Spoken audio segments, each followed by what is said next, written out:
Ассаламу алейкум, урматтуу кыргыз элим. Кандайсыздар? Баарыңыздарга Москва шаарынан ысык салам. Бизде погода ушундай. 2 күндөн бери жаан өтө катуу болуп атат. Чагылган. Бирде ысык, бирде жаан болуп бизде жаңылыктар ушундай. Анан туугандар, баарыңар калыс болгула. Бүгүнкү кайрылууну мен жанагы биздин Кыргызстандагы эл душманы бар го бир. Главный враг Кыргызстана десек да жаңылышпайм да жана. Адахан Кимсанбаевич дегенге кайрылмакчымын да. Адахан Кимсанбаевич. Сен эле деп кайрылгым келип турат да, просто тарбиямага жол бербей турат. Мындай эле айтайын сизге. Сиз Кыргызстандын келечегин ойлобогон акмак экенсиз. Текебер ит экенсиз мындай айтканда. Кыргызстан жакпай атса, Кыргызстан сиз ойлогондой болбой иштебей атса, анда көчүп эле кеткилечи жанагы жугундукорлоруңардын баарын алып алып турупчу. Ушу бир нерсеге түшүнбөй койдум. Жана тарапташтарыңарга ушундай бир силер келип кеткенден эле Адахан Кимсанбаевич келгенден анын тарапташтары жана жугундукорлору, жанагы кандек иттери. Чыгып алып логистика борборуна каршыбыз, элди баягыдай эле экиге бөлүп жармай, бул жакпай атат, тиги жакпай атат деп, тымызын иш жасамай да кайдагы бир фейковый аккаунттар менен көрүнгөн кишилер кирип алып, элдин оюн дагы деле экиге бөлүп, садыр жаман, садыр тигил, садыр бул, Кыргызстан оңолбой койдук го, тиңитпей койдук го. Ушул Адахан Кимсанбаевич, ушул сиз келип кеткенден кийин эле ушул баля башталат да, дагы бир балячы тиги зомбилериңер бир көрүнгөн бир конкретно план жийип берет экенсиңер мындай бир. Кыргызстандын эле жарандарыбыз го, баарыбыз эмне эле антип бөлүнүп атасыңар билбейм, эмнеге эле антип бөлүнүп атасыңар. Адахан Кимсанбаевич, адам эмес экенсиң, мусулманмын деп коесуң, ага деле мындай мусулман экениңе деле ишенбей калдым менчи. Бир кайда бир сектага киргендей эле кирип алып, бир Арстан Алайдын экинчиси болдуң го Кыргызстанданчы. Анчалык акылдуу болсоң, кыйын мындай бир нерсени алдын ала көрөгөч болсоң, бир нерсени көрүп турсаң, мындай салымың кош барып, мындай жакшы нерселерди кылбайсыңбы? Туруп алып туруп элди экиге бөлүп жарып, жаман эле жаман, бул жакпайт, бул жакшы, бул жаман дебей, көрүп атасың го, сырткы душмандар азыр бизге эптеп кандай гана болуп турат. Сырткы душмандар деген бир кошуналар. Кичине наоборот ошого жөлөк таяк мындай колго кол, бутка бут болбойсуңбу, ошону туруп алып туруп тиги жугундукорлоруңа, Фейсбуктун барына жамандата бербей. Биз деген Садыр Нуркожоевичти колдойбуз, бирок ал киши бизди тааныбайт деле, мындай чын жүрөгүбүз менен колдойбуз. Антип силер окшош сценарий жазып бербейт. Мону айткыла, мынткиле, тигинткиле деп, Просто жаман уже акыркы күндөрү могу кокого жеттиңер, могу Адахан Кимсанбаевич. Кокого жеттиң, момундай эле айтайынчы. Ит экенсиң бир, бир сөз кепке келбеген, өзүңкүн бербеген, мал эсин тартпаса арам өлөт деп жаныңдагы жүргөн жугундукорлоруң андан да өтөт экен, Мында калыстык менен караш керек да бир нерсени, калыстык менен караш керек да мындай, Кыргыз эли айкөл, кечиримдүү болгон, колуңда жок болсо колун сунуп жардамдашкан эл болгон, сени көрдүңбү ушу текебер экениңди. Тиги келсе деле буга каршымын, анан мынтип койду, Садыр деп коюп, бүт эле сен жазып берген сценарийиңда моякта бир канчыгың бар го, бир орозайым дегенчи. Мынтип айтканга туура келди да, туура келип атат. Уже кандай гана өнүгүү жолунда бартабыз. Сырткы душмандардан да ички душмандар азабыңар өттү могу, ичип жутар жемкорлор. Жана намысын саткан иттер да чыгып алып элдин уулдары деп чыгып алат экен, уурулардычы. Эртең чыгалам да киши өлтүргүчтүн баарын тең анда, тиги чыгаргыла бизге могул мындай эле эптеп эле жөн эле өлтүрүп койгон, бул случайно өлтүрүп алган деп чыгалам да киши өлтүргүчтүн баарын зонадан чыгарып салалы, зонаны жоюп салалы деги. Кичине калыс болуш керек да, карапайым элдин баласы тоогурда болсо жөн жай эле отурат мындай. Анын деле бир энеси бар да, тууган уругу бар. Эмне алар чыкпай эле? Алардын эне атасы чыныгы кыргыз да. Кылдыңбы? bir күнөө иш. Мойнуң менен тарт деп кээ бирөө мисалы мындай калыстык менен карайт. Кээ бирөө незаконно кирип кеткендер бар, чырылдап энелер отурат. Алардын үнүн уккан бир жан жок. Кече ошондой чырылдап отурган балдар энелердин көз жашын көрүп Садыр Нуркожоевич чыгарды эле, мына зектигинти. Өлүп эле калгылачы ошол зек дегендер, кырылып калгылачы. Кыргызстан мамлекети жакпай атса чыгып кеткиле. Эшектер энеңди урабай. Эл бузар энең, намысын саткан иттер энеңди гана урайын, эшектер энең. Бир 1000 сомго энеңди урайын, туу өстүргөн энеңерди сатып ийин деп калдыңар акыркы күндөрү. Намыс деген болуш керек да, намыс деген. Жигитти намыс өлтүрөт да, уят өлүмдөн да катуу нерсе болуш керек болчу. Андан да энеңди урайын тетиги түрмөгө жатып алып, жеп ичкичтерин саламга жазган өттү энеңди урайын тиги. Жана бир сүйгөнүнө жазгандай эле тиги мен күнөөлүү эмесмин. Жана ууру деген өлгөнчө эмне тойгончо же өлгөнчө карганат дегендей эле азабыңар өттү ушу силердин.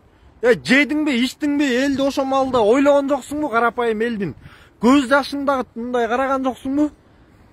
Урдадыңбы, отур энеңди урайын, көтүң кыста отур энеңди урайын, тарапташтарыңа 2000 сомдон берип берип чыгара бербей энең.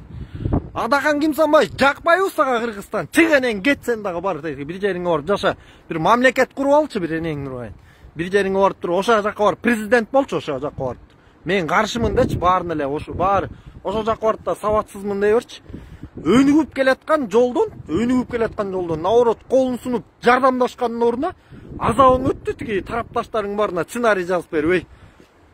Ошол келип кетти, балекет баса баштайт, Facebooktун баарын элдер эки-экиден кыргын, тигинин тарапташтары чыгат, зекмек, анан тигил пул, анан биз өлмөй болдук, кырылмай болдук депчи. Эмне Кыргызстан эки эле адамга керекпи эмне? Тагдыры баарыбызга керек. 5 миллион эл Садыр Нуркожоевич менен Камчыбек Кыдыршаевичти көрүп турат, сокур деле көрүп атат, кандай иштеп атканын. Силерге окшогон акмактар куураттыңар энеңди гана урайындар. Силерге ушинтип эле кайрылбаса сөз жетпей калды. Акындар макул маданияттуу болуп ушуга чейин мындай ырдап да айтып көрүштү силерге, ыйлап да айтып көрүштү. Жетпейт экен энеңди урайын, сөгүш керек экен силердичи. Энеңди гана урайындар. Куураттыңар энеңди урайын. Адахан Кимсанбаевич, сага айтып коеюн, тарапташтарыңа анчалык сабаттуу экенсиң, маданияттуу экенсиң, анда тетиги азыркы ажоону сөккөндү токтоткунуң. Сөгүп атышат, оозуна келгенде оттоп атышат. Бүт сен сценарияң менен, эмне? Сени мен сөксөм болбойбу онда? Тарапташтарың айтып кой, ошолор кылып атат, мен жиниме ошолор тийип атат, бүт баары тең. Биз кыргызбыз да, кыргызбыз, канчадан бери эле бөлүнбөйлү деп келатам, чогулалы, бир бололу, өнүктүрөлү. Мына могу карачы, мына могу Москва могу. Мына. Канча дегени ушу жерден, канча дегени ажырашып кетип атат. Туура эмес менталитетке багыт алып атат, кээ бир жаштарыбыз ушул жактан туура эмес тарбия алып атат. Ушулар Кыргызстанга барганда ошонун келечеги кандай болот эртең, менин балдарымдын мисалы. Канча дегени кырсыктан өлүп кетип атат. Канча дегени. Кусалык деген бир балекет оору менен ооруп, мына эртең чоң үмүт менен жүрөбүз, мына логистикалык борбор салынабы, эмне деген өзгөрүүлөр болуп атат, сокурсуңарбы энеңди гана урайын, эшектер энеңди урайын. Бүт эле баягы сен президентке келгенде Адахан Кимсанбаевич айтып аттың эле го, момундай кылам, мына Садыр Нуркожоевич айтканды эле айткансың, мына сен айткан баарын кылып келатат, ошондо да жакпай атат го сага, жакпай атат го, жок. Буларың сабатсыз. Энеңди урайын, кыргыз болуш үчүн орус болуш керек деп энеңди урайын, патхали менен энеңди урайын. Теке берсиң энеңди урайын, суроо берсе да оң жооп бербейсиң. Канчадасың депчи. Жашың канчада депчи. Ачуң келгенде чындыкты мондай эле бетке эле айтыш керек окшойт, мондай маданияттуу анан заданияттуу дебей элечи.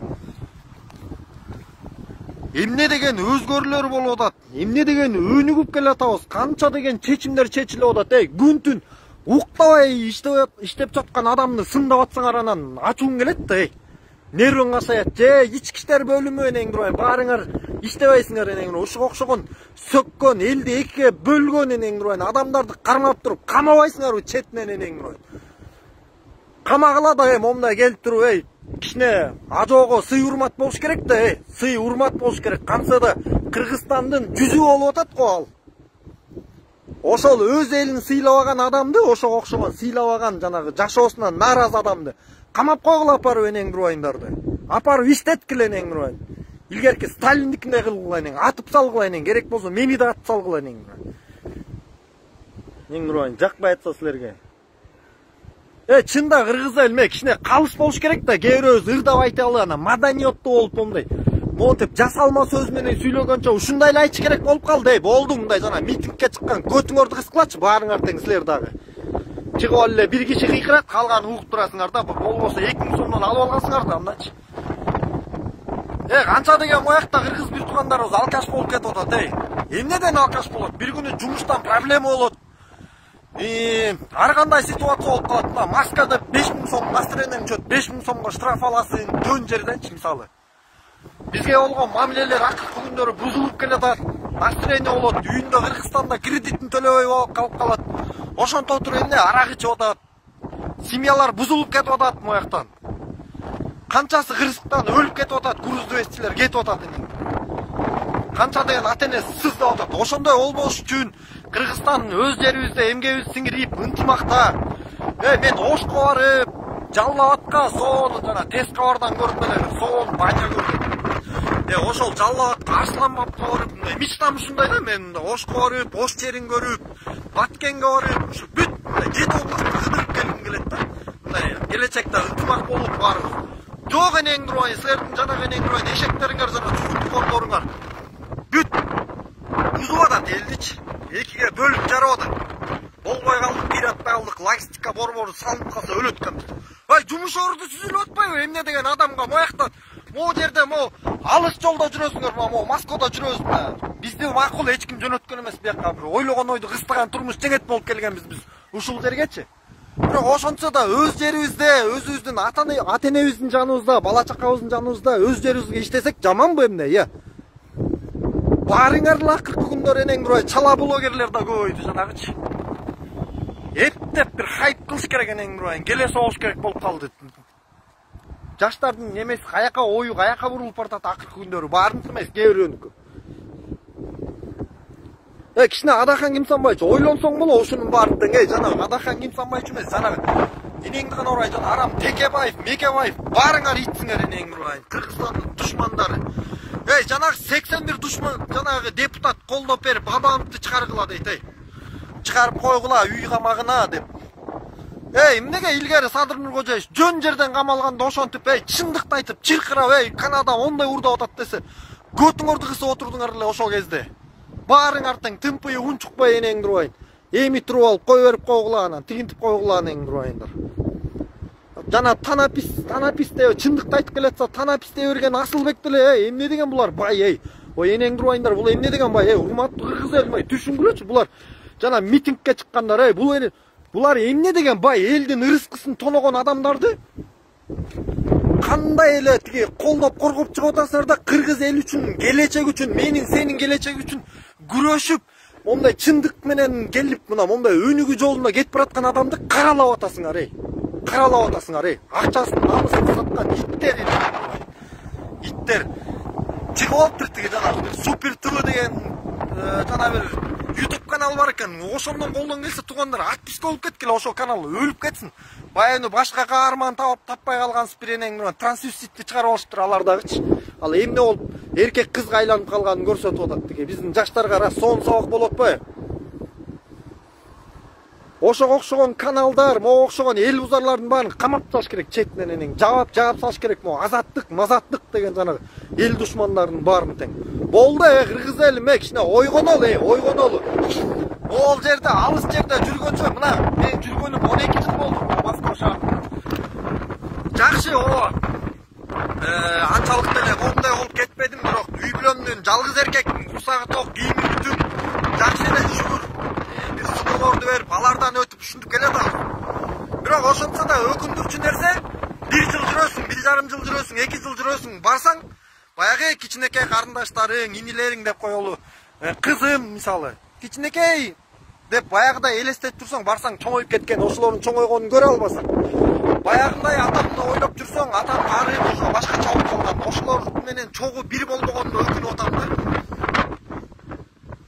Кичине болду ойгонбойсуңар, сезимиңерди ойготпойсуңар кыргыз элме Facebook деген балекеттен кичине алысыраак эле болуп мондай эки жүздүү иттерге алданып кетпей, сатылып кетпей могу. Ууруларды уурулуу деп колдобой энең турбай. Кичине мындай өзүбүзгө келели болду энпо, сенпо деди. Жана кара сартоо эле ошого окшогон иттерге жол бербей кичине энең турбайындар деп. Кураттай могу Адахан деген эмечи. Адахан Иманалиев, эл душмандар баарыңар кураттыңар. Чыгып кеткиле жакпаса Кыргызстандан. Баарын кеткиле Кыргызстандан бар. Өнүгүп келаткан, өсүп келатабыз. Бизди дагы зомби деп коет экен. Бизди зомби дейт. Кайдагы зомби? Садыр Нуркодоевду өмүр тааныбайт, көргөн эмесмин аны. Бизге сценарий жазбайт ал киши, монтип кайткыла, эртең мынтип чыккыла деп. Ал эч ким менен да кеңешпейт эт. Өзүнүн оюна жакшы нерсени кылам деген кылып келатат экен. Эмне деген башынан кыйынчылык өткөрдү туугандар, эмне деген кыйынчылык өткөрүп анкына келген кыйынчылык башына келбесин. Сыйлайм мен, урматтайм ал кишини, өмүрүм эмне болуп кеткенче колдойм мен аны. Кээ бир айтып атат эптеп эле жагынып алыш үчүн анан деп. Жагынып алчудай мен высшее образованием деле жок, айтып келем, айтам дагы деле. Мен эптеп кресло, эчтекесинин кереги жок мага энең турбайт. Справедливость болсо эле болду. Азыркы тапта мына өнүгүп келатабыз. Могу биздин Кыргызстанда эң проблема сот бул энең турбайт. Жана соттогу иттер ошолор дагы бир бүт түбөрт менен тазаланып бир жаңы элим жерим деген адамдар келсе экен. Мына могу күзүндө шайлоо болот туугандар. Ошондо да акчага алданып, мына ушул эле жүрөт бүтүн Кыргызстан кыйратабыз, жыргатабыз деп. Кыйратпайт булар энең турбайт. Кайдагы ырчылар эптеп эле хайп болуш үчүн эле депутат болуп тигинтип келген атчаты. Депутаттардын айлыгын сунуштайт элем бир 7000 сом болчу, ошолордун айлыгы эч ким деле келбейт ошолорго. Свет газын бекер кылбагыла. 7000 эмес, 5000ге жашаган анча-мынча кыргыз туугандарыбыз бар азыр. Бир нанга эптеп тапкан бир туугандар бар ошолордун. Депутат могу министрлердин зарплатасын ашып кетсе 30.000 сом, 30.000 көп энең. 20.000. Жана служебный машиналардын баарын алып салыш керек. Алар эмне кылган мына служебный машиналар? Транспорт менен жүрсүн энең турбайындар. Бүт бар тең. Эл үчүн иштесин күнү түнү. Депутат болом десе эле баары эле калпты айтып эле депутат болгусу келип эле. Эч ким ошондо депутат болгусу да келбей калат да. Бүтүн Кыргызстан мен туугандарым, ар кимиңердин өз оюңар менен кийин шайлоого шайлайсыңар, бирок ошентсе дагы мындай элин жерин ойлогон мындай адамдарды шайласак кийин мындай жөнү жок. Ошол туугандар, мен деген бул Адахан Кимсанбаев деген эмеге тарапташтарына ар дайым ынтымакка чакырып келген булар болду, ынтымактуу болчу. Карачы качанда биздин Кыргызда мындай энпо, кейпейлер ачык деле болду. Келечек үчүн кел күрөш, мындай ынтымактуу болобуз депчи. Жок, буларың менен улам деп сценарий менен Адахан келсе оңолуп кетмек беле, айланайын. Адахан келсе бир 2000 кишиге президент болор, калган эл уже чыныгы жүздөрүн көрбөдүбү могу биздин мурунку жемкорлордун баарын тең, саясий элиталардын баарын тең жүздөрүн көрбөдүкпү, кимиси кандай экен. Болду, алданбайбыз, ага окшогондорго жол жок. Мына жана жогорку эл көзөмөл деп жакшы башталып келет деле. Мына азыр Facebook'тан деле көрөсүңөр. Жакшы мына элим жерим деп жанагындай мындай эле мелкий эле айылда эле бир эжекебиз бар. Ошол жогорку эл көзөмөл менен элдин мындай үнүн жеткирем деп жакшы иштеп атса, анын баары агорот-магороттун өрттөп кетишти. Жанагы жемкорлордун, жанагы айылдагы жемкорлор бар го, жанагы кредит бергичтер, процент бергичтер деген жанагы мурун кийин жалаң чоң жерлерде таныш-панышы барлар. Элди карапайым элдин үнүн укпаган, керсейген иттер бар го мурун, текебер болгон. Ошого окшогондордун жүзү ачылып келатса бар, агороттун өрттөбөй атат. Айылдагы эле кээ бири ошолор атпор берип атат, анан элестеткиле килейген мамлекетте могу окшогон жебич кишилер кандай гана акчалуу да булар, акчага азыр кээ бир биздин иттер монтип ойлонбой калбадыбы? Кой акчасын ме деп туруп, акча бирөө сунуштап келген акча менен бетке чапсаң энең нурайын апарып туруп бир площадька байлап. Мен барам, Кудайым буйрса, Кыргызстанга барам, Кудайым буйрса, күзүндө барам иншалла. Барсам площадька мен сөз бергем кыргыз элиме, бир нормальный камчалуу болуп, нормальный овчаркалуу болуп туруп, митингге чыккан баарын дыр каяктатып коелайм, ошол жактачы бир нормальный мояктан бир палатка алып коем энең. Мен окшойм дегендер көп. Ошол чыгып көргүлө анан ошо эмеге. Бул дагы айтып коеюн мындай, бүгүн эмнегедир урматтуу кыргыз элин, мени көрүп жүргөндөр, көрүп аткандар, шыгыл жаңы көргөндөр, бул эмне эле чыгып алып кыйкырып атат эмес, уже мынтип айтпасаң, уже мына өткөндө Айгүл Жапарованы жамандап чыгышты, айланайын. Уурулардын баарын колдоп чыгып атышат, гейлериң чыгып атат, анан монтип иштеп аткан адамды, бүт барын мамлекетти мондай менин келечегим үчүн, сенин келечегиң үчүн күрөшүп, күн түн уктабай иштеп аткан адамды элестет, тиги төшөктө жатып алып жамандап атышат. Анан жинин келет да мондай. Адамдын эмгеги болуп атканда мондай колдоп, наоборот, мына сонун иштеп атат Садыр Кожоевич. Колдоп, коргоп, монтип күч кубат берип турсаң, адам ого эртең иштейт да. Жок деп эле улам бирөөсүн жамандатып эле, ушинтип эле берсең ичиң күйөт да. Анан жана диванный эксперттер кыйын экенсиңер, чыккыла ушинтип айткыла менин бетиме деле жана бүтүнчүңгү кимиң туруп эле кайда бир мынтип койду эле, тигинтип койбой койду деп эле жамандабай. Ошол туугандар бөлүшүп койгула жанагы Адахан Кимсанбаевич деген иттер, жугундукорлор көрсүн энең турайында. Өзлөрү көрсүн деп мынтип сыйлык сыйлап келген буларгачы. Биздин ажообуз сөгүп, улам бирөөсү сөгүп уже жөн эле. Бул биздин Кыргызстандын ажообу, биздин жүзүбүз бул. Ал адамга жаман нерсе айтыш, ал адамды жамандап сөгүш бул мени сөккөнгө барабар, сени сөккөнгө барабар. Ал биздин жүзүбүз номер айтында. Ошол үчүн аларды сөксө болот. Мен сөкпөйт бекем, ошол себеп менен сөктүм мен бүгүн баарын тең. Мага демек тур сотко беришеби, эмне кылышат эми. Өзлөрү билсин, болгон чындыкты айтам. Ошол баарыңарга салам Москва шаарына. Туугандар, эмне болсо да тиричиликтен үмүт үзбөйт. Оңололу, биригели, ойлоп көргүлө, туура чечим кылгыла. Ошол туугандар, эмне дейт маякта, Гүлнара Калчаева дейт, бок жепсиң дейт. Жугундукор ит энең турайын, Кыргыздын душманычы. Кырылып калгыр энең турайын, дагы бүтүнчү болсоң керек сен энең турайын. Аял кишини мынтип сөкпөшүң керек болчу. Жок, булар адам эмес булар. Билбейм, бокто ошол сен жепсиң. Ошол Адахан экөөң кошулуп жепсиң да, момундай эле айтайынчы сага. Ошол Кыргызстан алдыгы үйүңдө балдарыңдын келечегин ойлобойсуңбу, келечегин. Алдыңын туруп алып туруп, караны ак деп көрбөй, Акындар уйлата баштадыңар, буга чейин айтып келгендей. Көчө Акматбек акыныбызды көрүп алып, жаман көз менен жашындандым. Чындыкты айтып уйлады ал, Чын эле ошондой болуп баратабыз. Биздин Кыргызстанга негизи эле президент болуш, бир чоң кызмат кылыш кыйын. Азыр бизде эчтеке жакпай калды. Жашообузда баары эле нааразы. Ак эмгек менен иштебей эле мамлекет бериш керек болуп калды буларга. Убакыт керек болду. Убакыт бергиле, өдүгөбүз, өсөбүз ошол. Анан бирөөнү жаман дегенди токтоткула баарына. Ассаламу алейкум, бөлүшүп койгула туугандар. Менден кимге катуураак айткан болсом, кечирип койгула. Кичине туура эмес сүйлөгөн болсом болгон, чындыкты жеткиргенге аракет кылдым. Ошол, ассаламу алейкум баарына.